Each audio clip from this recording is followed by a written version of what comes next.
Welcome to smart syllabus friends. ನಾವು ನಮ್ಮ channel ಈ ಜನವರಿ ತಿಂಗಳಲ್ಲಿ ಪ್ರಾರಂಭ ಆದಂತ ವಿದ್ಯಾಗಮ 2ರಲ್ಲಿ ತರಗತಿವಾರು ವಿಷಯವಾರು ಯಾವ ಅಧ್ಯಾಯಗಳನ್ನ ತಿಳ್ಕೋಬೇಕು ಅನ್ನೋದನ್ನ ವಿಡಿಯೋನ ಸೀರೀಸ್ ಬರ್ತಾ ಇದೆ. ಇವತ್ತು ಈ ವಿಡಿಯೋದಲ್ಲಿ 6ನೇ ತರಗತಿಗೆ ಸಂಬಂಧಪಟ್ಟಂತೆ ವಿಜ್ಞಾನ ವಿಷಯದಲ್ಲಿ ಜನವರಿ ತಿಂಗಳಲ್ಲಿ ಯಾವ ಕಲಿಕಾಂಶಗಳನ್ನ ಕಂಪ್ಲೀಟ್ ಮಾಡ್ಕೋಬೇಕು ಅನ್ನೋದನ್ನ ತಿಳಿದುಕೋಣ. ಸೊ ಉಳಿದ ತರಗತಿಗಳ ಉಳಿದ ವಿಷಯಗಳ ವಿಡಿಯೋಗಳಿಗಾಗಿ ಲಿಂಕ್ ಕೆಳಗೆ ಡಿಸ್ಕ್ರಿಪ್ಷನ್ ಇರುತ್ತದೆ, ಅಲ್ಲಿ ಹೋಗಿ ತಾವು ನೋಡ್ಕೊಂಡು ತಿಳ್ಕೋಬಹುದು. ಸೊ ಇಂತ ಬಹಳಷ್ಟು ವಿಡಿಯೋಗಳು ನಮ್ಮ ಚಾನಲ್ ಬರ್ತಾ ಇರುತ್ತವೆ, ಅದಕ್ಕಾಗಿ ಚಾನಲ್ ಸಬ್ಸ್ಕ್ರೈಬ್ ಮಾಡ್ಕೊಳ್ಳಿ, ಬೆಲ್ ಐಕಾನ್ ಒತ್ತಿ, ನಿಮ್ಮ ಫ್ರೆಂಡ್ಸ್ಗೂ ಸಹ ವಿಡಿಯೋನ ಶೇರ್ ಮಾಡಿ. ಬನ್ನಿ ಇವತ್ತು ಈ 6ನೇ ತರಗತಿಯಲ್ಲಿ ಜನವರಿ ತಿಂಗಳಿನಲ್ಲಿ ವಿಜ್ಞಾನ ವಿಷಯದಲ್ಲಿ ಯಾವ ಅಂಶಗಳನ್ನ ತಿಳಿದುಕೋಬೇಕು ಅನ್ನೋದನ್ನ ನೋಡೋಣ.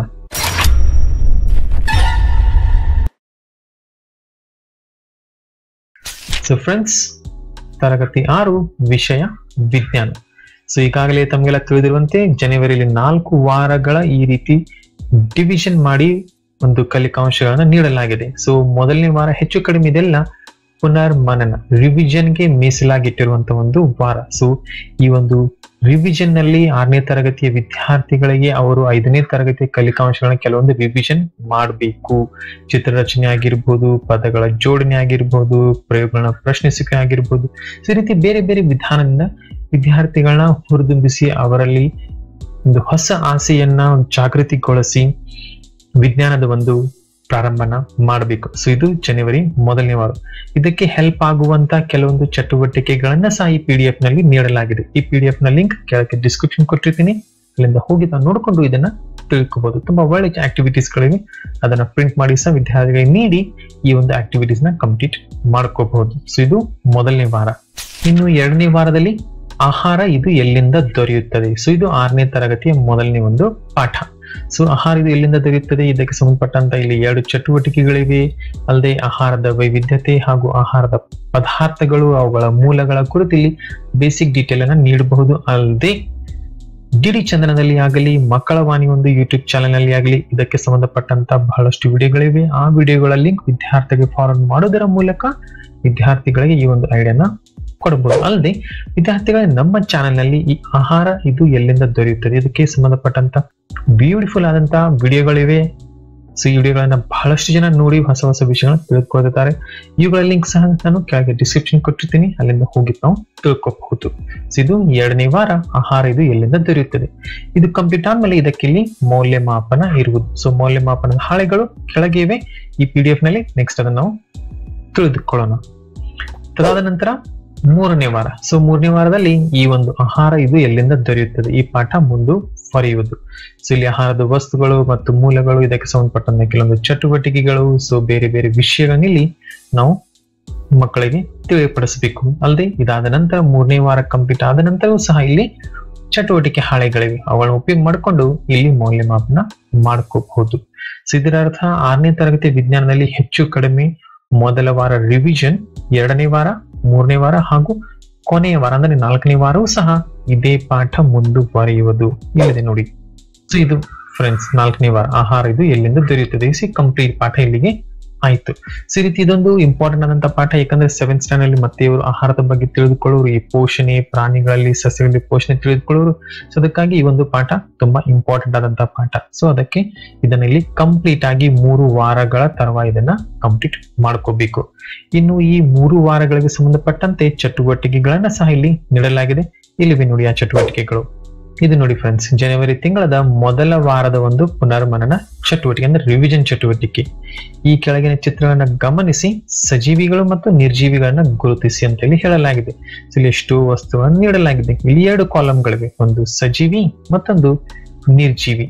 ಸೊ ಇವುಗಳಲ್ಲಿ ಆಯಾ ವಸ್ತುವನ್ನ ಹೆಸರನ್ನ ಹೇಳಿ, ಇದು ಸಜೀವಿಯಾಗಿದ್ರೆ ಸಜೀವಿ ಒಂದು ಕಾಲಮ್ ನಲ್ಲಿ, ನಿರ್ಜೀವಿಯಾಗಿದ್ರೆ ನಿರ್ಜೀವಿ ಕಾಲಮ್ ನಲ್ಲಿ. ಸೊ ಈ ರೀತಿ ಲಿಸ್ಟ್ ಮಾಡ್ಲಿಕ್ಕೆ ವಿದ್ಯಾರ್ಥಿಗಳಿಗೆ ಸ್ಲೋ ಆಗಿ ಸ್ಟಡಿಯಾಗಿ ವಿಜ್ಞಾನದ ಒಂದು ಐಡಿಯಾಗಳನ್ನ ನೀಡ್ತಾ ಸಾಗ್ಬೇಕು. ತದಾದ ನಂತರ ಇಲ್ಲಿ ಕೆಳಗೆ ಒಂದು ಪದಬಂಧ, ಅದೇನಪ್ಪಾ ಅಂದ್ರೆ ಜೀವಿಯ ಲಕ್ಷಣಗಳು. ಸೊ ಒಂದು ಜೀವಿ ಅಂದಾಗ ಅದರಲ್ಲಿ ಕೆಲವೊಂದು ಲಕ್ಷಣಗಳು ಇರ್ತವೆ. ಆ ಲಕ್ಷಣಗಳನ್ನ ಇಲ್ಲಿ ಈ ಪದಬಂಧದಲ್ಲಿ ನೀಡಲಾಗಿದೆ, ಅವುಗಳನ್ನ ಗುರುತಿಸ್ಲಿಕ್ಕೆ ಹೇಳ್ಬೇಕು. ಫಾರ್ ಎಕ್ಸಾಂಪಲ್ ಇಲ್ಲಿ ನೋಡಿ, ಉಸಿರಾಟ. ಸೊ ಇದು ಜೀವಿ ಒಂದು ಲಕ್ಷಣ.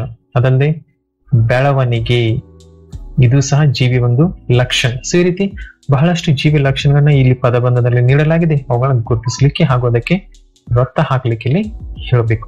ಅದೇ ಫ್ರೆಂಡ್ಸ್, ಈ ಎರಡು ಚಟುವಟಿಕೆಗಳನ್ನ ಹೊರತುಪಡಿಸಿ ಇನ್ನೊಂದು ಇಂಟ್ರೆಸ್ಟಿಂಗ್ ಆದ ಚಟುವಟಿಕೆ ಇದೆ, ಅದನ್ನು ಸಹ ನೋಡೋಣ ಬನ್ನಿ. ಇಲ್ಲಿ ನೋಡಿ, ಇಲ್ಲೊಂದು ಕಥೆಯನ್ನ ನೀಡಿದೆ. ಆ ಕಥೆಯನ್ನ ಆಧರಿಸಿ ಇಲ್ಲಿ ಒಂದು ವಂಶ ವೃಕ್ಷವನ್ನ ನೀಡಲಾಗಿದೆ. ಸೊ ಅದರಲ್ಲಿ ಬಹಳಷ್ಟು ಖಾಲಿ ಜಾಗಗಳಿವೆ, ಅವುಗಳನ್ನ ಭರ್ತಿ ಮಾಡಬೇಕು. ಫಾರ್ ಎಕ್ಸಾಂಪಲ್, ಒಂದು ಊರಿನಲ್ಲಿ ಒಂದು ಸುಂದರ ಕುಟುಂಬವಿತ್ತು.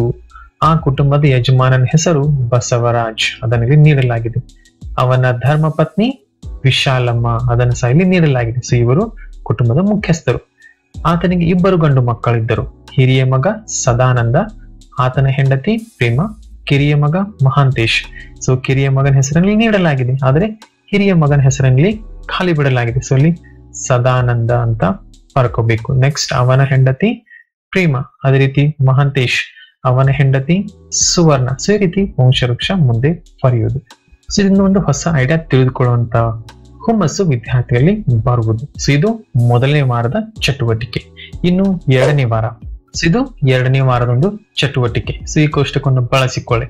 ವಿದ್ಯಾರ್ಥಿ ಅಥವಾ ನಿಮ್ಮ ಸಹಪಾಠಿ ಹೆಸರನ್ನು ಬರೀಬೇಕು.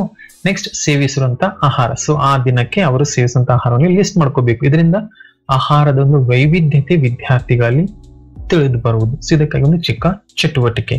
ತದನಂತರ ಮತ್ತೊಂದು ಚಟುವಟಿಕೆ, ಆಹಾರ ಪದಾರ್ಥ ಅಂದ್ರೆ ಚಪಾತಿ. ಫಾರ್ ಎಕ್ಸಾಂಪಲ್, ಘಟಕಾಂಶಗಳು, ಚಪಾತಿಯನ್ನ ಮಾಡ್ಲಿಕ್ಕೆ ಯಾವ ಘಟಕಾಂಶಗಳು ಬೇಕು. ಸೊ ಈ ಒಂದು ಚಟುವಟಿಕೆ ಈಗಾಗಲೇ ಟೆಕ್ಸ್ಟ್ ಬುಕ್ ನಲ್ಲಿ ಸಹ ನೀಡಲಾಗಿದೆ, ಹೌದಲ್ಲ? ಸೊ ಅಲ್ಲಿಯೂ ಸಹ ಕಂಪ್ಲೀಟ್ ಮಾಡ್ಕೋಬಹುದು. ಅಲ್ಲಿ ರೇಖಾ ನಕ್ಷೆಯನ್ನ ಪೂರ್ಣಗೊಳಿಸಿ ಅಂತ ಇಲ್ಲಿ ನೀಡಲಾಗಿದೆ. ಸೊ ಇದನ್ನು ಸಹ ವಿದ್ಯಾರ್ಥಿಗಳು ಕಂಪ್ಲೀಟ್ ಮಾಡಿದರೆ ಅವರಿಗೆ ಈ ಆಹಾರ ಎಲ್ಲಿಂದ ದೊರೆಯುತ್ತದೆ ಅನ್ನುವಂತ ಒಂದು ಐಡಿಯಾ ಕಂಪ್ಲೀಟ್ ಆಗಿ ಬರುವುದು. ಸೊ ಇದು 2ನೇ ವಾರ. ಇದೇ ರೀತಿ 3ನೇ ವಾರ ನೋಡಿ. ಸೊ 3ನೇ ವಾರದಲ್ಲಿ ವಿದ್ಯಾರ್ಥಿಗಳು ಅದಕ್ಕೆ ಸಂಬಂಧಪಟ್ಟಂತ ಒಂದು ಚಟುವಟಿಕೆ ಅಂದ್ರೆ ಇದೊಂದು ಕೋಷ್ಟಕ. ಆಹಾರ ಪದಾರ್ಥ ಇರ್ಲಿ, ಅದಕ್ಕೆ ಬೇಕಾದಂತ ಘಟಕಾಂಶಗಳು, ಈ 4 ಘಟಕಾಂಶಗಳು ಯಾವ ಮೂಲದಿಂದ ದೊರೆಯುತ್ತವೆ, ಸಸ್ಯನೋ ಅಥವಾ ಪ್ರಾಣಿನೋ ಅನ್ನೋದನ್ನ ಇಲ್ಲಿ ಬರೆಯಬೇಕು. ಸೊ ಇದು 3ನೇ ವಾರದ ಒಂದು ಚಟುವಟಿಕೆ. ಅದಕ್ಕೆ ಮತ್ತೆ ಇಲ್ಲಿ ಒಂದು ಚಟುವಟಿಕೆಯನ್ನು ನೀಡಲಾಗಿದೆ, ಒಂದು ಕೋಷ್ಟಕವನ್ನು. ಇದನ್ನು ಸಹ ವಿದ್ಯಾರ್ಥಿಗಳು ಕಂಪ್ಲೀಟ್ ಮಾಡ್ಕೋಬೇಕು. ಈ ಚಟುವಟಿಕೆಗಳು ಈಗಾಗಲೇ ಟೆಕ್ಸ್ಟ್ ಬುಕ್ ನಲ್ಲಿ ಸಹ ಇವೆ ಫ್ರೆಂಡ್ಸ್. ಸೊ ಅಲ್ಲಿ ಸಹ ಇದನ್ನ ಕಂಪ್ಲೀಟ್ ಮಾಡಿಸ್ಕೋಬಹುದು. ಇನ್ನು ಬಂದ್ಬಿಟ್ಟು ಕೊನೆಯ ವಾರದ ಚಟುವಟಿಕೆ.